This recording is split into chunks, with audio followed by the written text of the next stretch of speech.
You are listening to Abbas Pod, a podcast by the Association of the Human Rights for the Azerbaijani People in Iran. I am Sina. And I am Behzad. We will be with you with the recent human rights violation reports for Azerbaijani people in Iran with our short informative podcasts. To get updates on human rights violations in Iran, please follow Abbas' social media accounts. You are listening to Abbas Pod. Hi everyone. In the 8th episode of Abbas Pod, we are going to discuss the situation of the prisons in Iran and the recommendations by the international community to reform the situation in prisons of Iran. And we are going to talk about the specific case of prominent Azerbaijani Turk activist Abbas Lesani.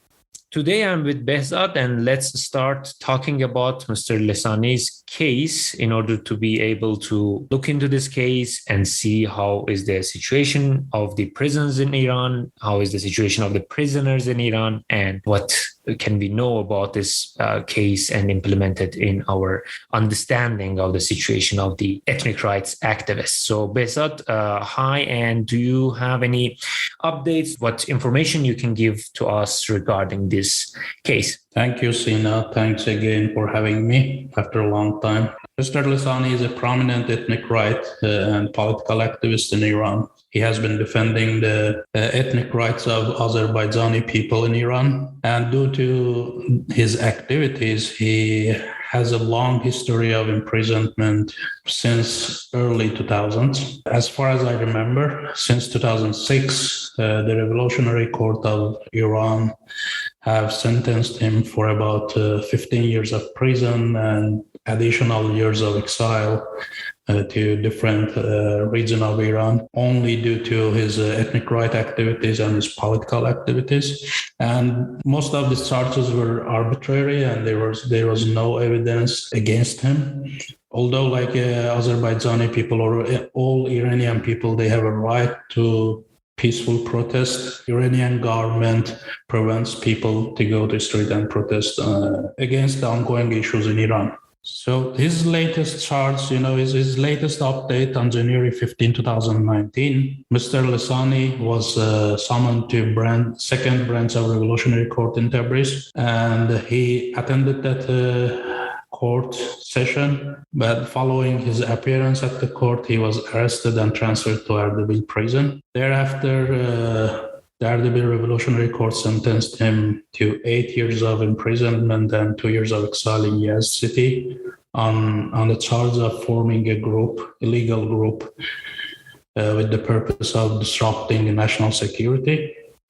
They had no evidence. These are all arbitrary charges. And anyway, he got charged with 8 years of imprisonment. So since January 2019, he has been held in the Erdebil prison. During his imprisonment, he got additional 10 years of prison because of his other 2 separate cases. And then after that, on May 2021, since in prison he was having some medical condition, and he was in serious need of treatment, and he had no access for a long time. He had no access for proper treatment and proper medication. He was suffering from pain in his backbone and on his knees, but eventually the authorities permitted him to go to clinic and the medical clinic and get proper treatment. On June 24th, 2021, he had other medical conditions as well, such as high blood pressure. Then he was in serious need of medication. Fortunately, the authorities allowed him to go get treatment in the medical clinic in Erdebil. And he got tested. Unfortunately, he was diagnosed with stenosis, and after this diagnosis, he was in immediate need of additional treatment outside prison, because in the clinic inside the prison, they don't have any facilities to cure, or they cannot provide, because of lack of facilities, they cannot provide treatment for this kind of disease. Okay, thank you, Behzad. And That's actually a very important information regarding the situation of Abbas Lesani, because as you said, the condition in the prison was not very well, and most of the legislation that we are going to talk about right now are denied, and also the arbitrary arrestment, and the trial that was also arbitrary was not with the sufficient probable cause or evidence to arrest him and charge him for such a long time, which was 15 years at the beginning. And frequent arrestments actually was interesting due to the fact that he was a peaceful activist. He was never armed. He was just, maybe leading or participating in the protests, which were peaceful. And according to the legislation of Iranian government, it should be allowed. But before going to this legislation, I just want to get another update regarding the appeal court, which we were waiting for its results for months. Can you give us information regarding the decision of the appeal court and what happened over there? The latest update we have about his case, he appealed his latest charge of 10 years of prison to the appeal court. A couple of days ago, we got an update about his case, and the appeal court unfortunately rejected his request, and they confirmed his charges without any modification. So, yes, firstly, urgent actions were not implemented, not taken into consideration. Secondly, you also mentioned that the right to peaceful protests were always denied. Actually, we discussed this in details in the previous podcasts.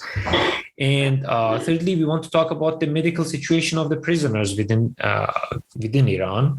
We discussed it a little bit in the podcast of episode 7 regarding Alireza Farshi's situation in the prison. The same situation, I think, also continues over here, maybe in a more severe condition, because you said that there is a blood pressure issue. There are other chronic issues that is going on. And according to the Article 502 of Iran's Criminal Code of Procedure, which states whenever the convicted individual suffers from physical or mental illness and the implementation of sentence would trigger the illness or delay the recovery, the judge overseeing implementation of sentences shall, after obtaining the opinion of Medicine Organization of Iran, should postpone the implementation until the time of recovery. And if they cannot provide enough recovery, or the recovery cannot solve the issue, and if they believe that the sentence on imprisonment would even worsen the situation, then they should seek for alternative sentences. Over here, although Article 52 has lots of problems within itself, which we will discuss, we see that is also arbitrarily implemented. And we see that they delayed giving leave of absence, the medical furlough for Mr. Lesani. Although, as you mentioned, blood pressure is not an issue that can be easily solved with the situation that we have in Iran's prison. Because I remember that you mentioned the condition of food in Iran's prison, and it does not help at all to balance the blood pressure or help to resolve it. So definitely a prisoner with this situation, staying in prison, continuing her sentence within the prison, would make the situation worse. But the Iranian government decided not to provide sufficient medical care. Plus, they delayed their furlough. And right now, if he goes back to the prison again, the situation will be even worse. I know that he has problems with the herniated disc with his backbone. And that is also another issue that will, of course, prison will not solve this, but also worsen it. We know that this Article 502 is problematic in this sense that it is against the international standards. For example, Rule 27, or subarticle C of Mandela Rules, states that clinical decisions may only be taken by the responsible healthcare professionals and may not be overruled or ignored by non-medical prison staff. In Iran, we don't have this situation. So we have the authority in the prison, authority in the court, deciding first, and then the medical staff takes care of the issues. However, if there is an urgent medical situation, the medical staff should be the one prioritized in their decisions, right? This is not happening in Iran. So it is totally vice versa. And this is really bad. This makes the situation very bad. As we discussed in the previous podcast, most of these court people, most of these authorities are being appointed just because they are loyal to the government, just because they are ideologically motivated, politically motivated. So their decision can easily be arbitrary, and their discretion can harm the prisoner further, right? So yeah, I mean, this is true. Yes, it's like in Iran we don't have independent judicial system, so they are all appointed by the government, and they all have the ideology of the government, right?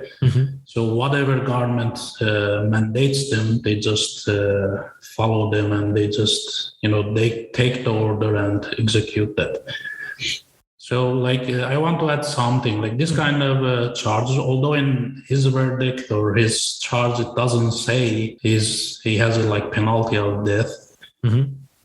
But like this kind of treatments is mistreatments by the responsible, prisoner authorities is equal to gradual death, right? They have serious health issues. They don't let them to get proper medication, and this may end up with gradual death of political prisoners, which is against Iranian own judicial law. Definitely. So this was the point I wanted to raise. This is serious situation. It's not only specific about Mr. Lesani. It's about all political prisoners, and it is a pretty common practice by Iranian. Exactly. So just depriving the prisoners 10 years of their life is not the only issue. But as you said, yeah, even though it is not a death penalty, but the situation is really alarming that some prisoners may even end up in dangerous situations like death in the prison because of their health situation. Yes, you are totally right. And I think this was thank you for bringing this up, because I think it brings up the issue of COVID-19 and the situation within the prison. We know that the virus is really harmful. At the beginning, it was even more harmful.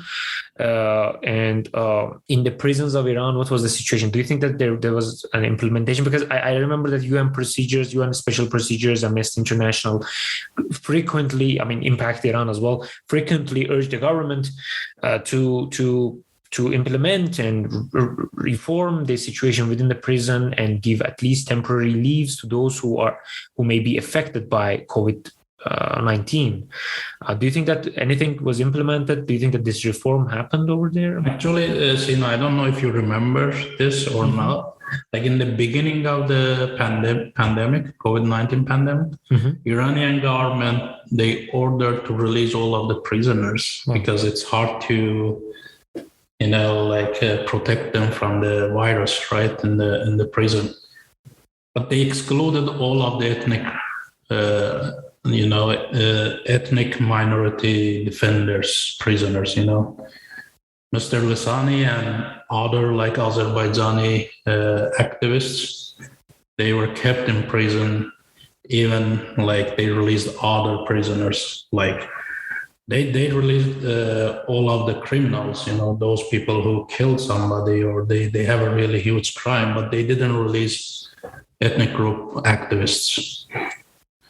I remember that time. I don't know if you remember. Wow, that's a interesting double standards that is going on over there. Exactly. That ethnic minority or ethnic rights activists, they are even suffering more in the prison, which is actually requires more attention, because when we are analyzing the situation of the prisoners, taking into consideration that they are in prison because of their ethnic rights activism can also give us hints about their situation, that they are going through more suffering in the prison. To sum up, we discussed the case of Abbas Lesani, and we came to conclusion that Article 502, which is kind of not even complete, not even in full compliance with the international standards, is not being implemented at all.